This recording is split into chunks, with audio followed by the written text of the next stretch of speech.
Oh tidak, melihat ini, ekspresi Wen Sue berubah drastis. Tanpa diduga, monster tua di samping Jie Tianran melakukan gerakan yang menyebabkan raksasa merah itu mengalami transformasi.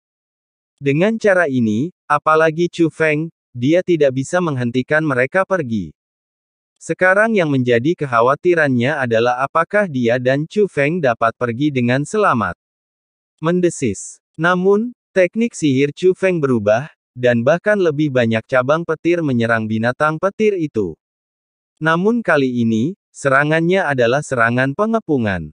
Meskipun cabang-cabang petir yang mendekat semuanya dihancurkan oleh cakar raksasa merah, tidak menimbulkan ancaman lebih lanjut. Tetapi pada saat ini, cabang-cabang pohon besar itu tampaknya mampu beregenerasi tanpa batas, tumbuh terus-menerus dan menyerang ke arah Jie Tianran. Adik Chu Feng, kamu. Wen Sue menatap Chu Feng dengan ekspresi rumit. Kemampuan generasi pohon yang kuat terkait erat dengan stimulasi Chu Feng terhadapnya. Hal ini dapat dilihat dari kesadaran Chu Feng saat ini yang semakin melemah. Ini tak pelak lagi merupakan harga yang harus dibayar Chu Feng karena mendesak pohon itu pindah. Namun Wen Sue tidak tahu bagaimana membujuk Chu Feng. Bagaimana kita harus membujuk mereka? Jika dia menyerah, raksasa merah itu akan langsung menghancurkan kesadaran Chu Feng. Lebih baik mengambil risiko. Perjuangan sebelum kematian. Jie Tianran tersenyum dingin, juga merasa bahwa gaya bertarung membakar nyawa Chu Feng tidak akan bertahan lama, itu hanyalah taktik menunda-nunda. Sekalipun lenyap sepenuhnya, yang lenyap hanyalah kesadaran yang masuk ke tempat ini, dan tidak mengakibatkan bahaya berarti apapun pada tubuh fisik Chu Feng. Tetapi jika kesadarannya dihilangkan sepenuhnya, maka Chu Feng akan gagal. Bahkan jika dia bisa membangunkan kembali kesadarannya dan memasuki gua, dia harus memulai dari awal, dan kemajuannya akan lebih lambat daripada Jie Tianran. Namun tak lama kemudian, senyumnya memudar. Dia menyadari bahwa dia telah meremehkan Chu Feng. Kesadaran Chu Feng berada di ambang kehancuran, tampaknya akan lenyap kapan saja.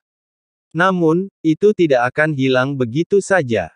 Tetapi meski kesadaran Chu Feng tidak menghilang, kecepatan runtuhnya dunia tidak berhenti. Melihat ini, Jie Tianran dan orang di sampingnya menunggangi binatang merah raksasa dan terbang menuju gerbang penghalang.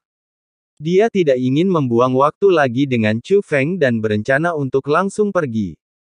Namun, Chu Feng sudah siap. Pohon itu bahkan menumbuhkan lebih banyak cabang, tetapi kali ini, sambil menghentikan Jie Tianran bergerak maju, ia juga memperkuat blokade gerbang penghalang. Meskipun cakar raksasa merah itu terayun, cabang-cabang pohon dan serpihan-serpihannya beterbangan kemana-mana bagaikan hujan badai. Namun, dengan usaha keras Chu Feng, gerbang penghalang itu pun tertutup dengan cepat.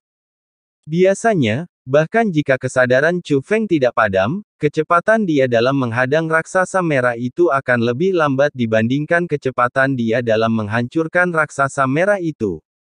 Raksasa merah itu akhirnya akan mampu membongkar sepenuhnya blokade cabang-cabang guntur tersebut. Masalahnya adalah dunia runtuh terlalu cepat, dia tidak punya waktu untuk menunggu. Jie Tianran, lupakan saja, kembalikan saja padanya.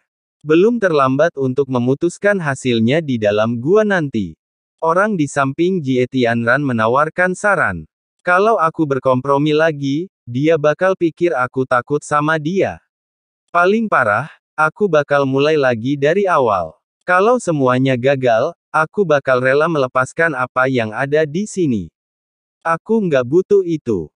Namun kali ini, Jie Tianran menjadi keras kepala, menolak mendengarkan kata-kata monster tua itu dan menunjukkan tekad untuk bertarung sampai mati. Adik Chu Feng, lupakan saja, lupakan saja. Kakek bajinganmu itu bukan manusia, dia seperti anjing gila. Ngapain repot-repot marah sama dia? Kalau anjingnya gigit kamu, kamu bakal gigit balik nggak? Jangan lupa tujuan kita datang ke sini.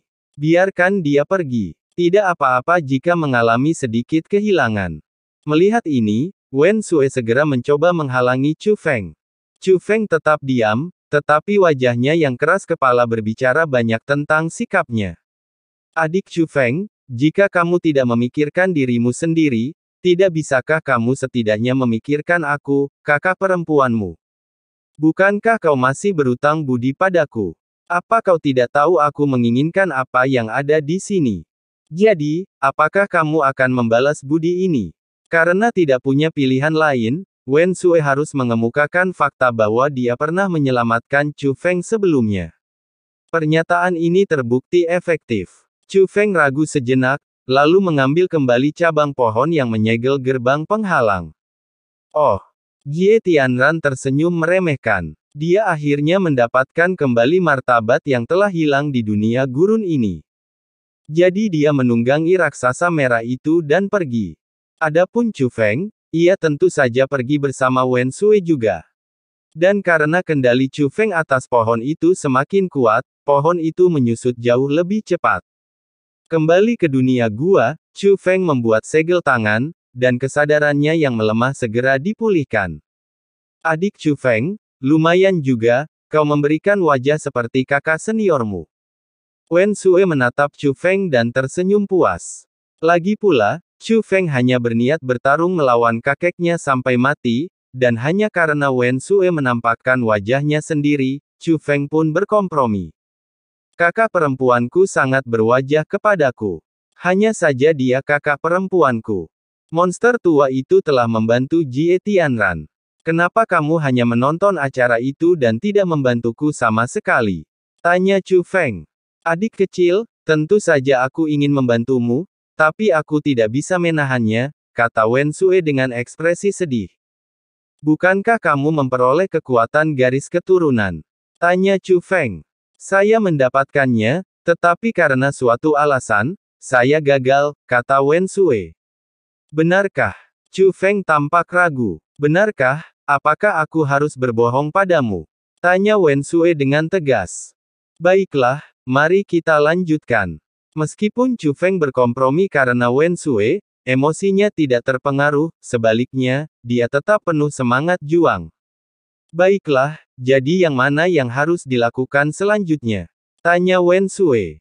Meskipun Chu Feng telah mengatakan sebelumnya bahwa mereka hanya perlu memasuki 4 gua secara bergantian.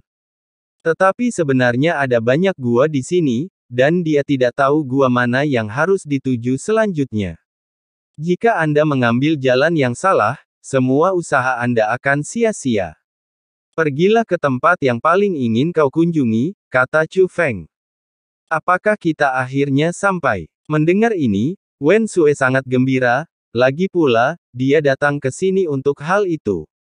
Jadi, merekalah orang pertama yang melangkahkan kaki ke dalam gua itu. Melihat ini, Chu Feng mengikutinya dari dekat. Saat melewati gua, dunia hutan yang semarak dapat terlihat.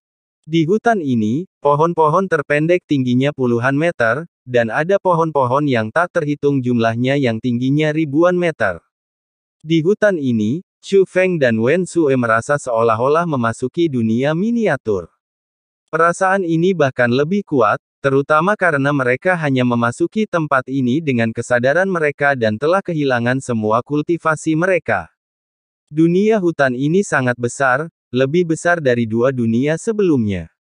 Terlebih lagi, dunia hutan ini berisi kehadiran banyak makhluk.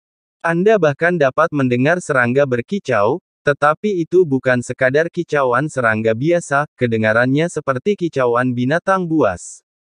Jelas, tempat ini, tidak seperti 2 dunia sebelumnya, tidak lagi seluruhnya terbentuk oleh formasi susunan. Ada makhluk hidup di sini. Yang terpenting, mereka tidak melihat Jie Tianran atau monster tua yang mengikutinya lagi. Jie Tianran tahu pentingnya mengambil inisiatif dan pasti akan memasuki tempat ini sesegera mungkin. Hanya ada satu kemungkinan. Kali ini, setidaknya mereka tidak diteleportasi ke tempat yang sama dengan Jie Tianran. Adik Chu Feng, aku bisa merasakannya. Cepat ikut aku. Wen Sue meraih Chu Feng dan berlari liar ke satu arah. Dia sangat gembira dan terus tertawa. Dia tidak berhenti tersenyum sepanjang jalan, Anda bisa tahu dia benar-benar bahagia. Tapi itu normal, karena dia datang ke sini khusus untuk ini. Chu Feng juga sangat penasaran tentang apa sebenarnya keinginan Wen Sui.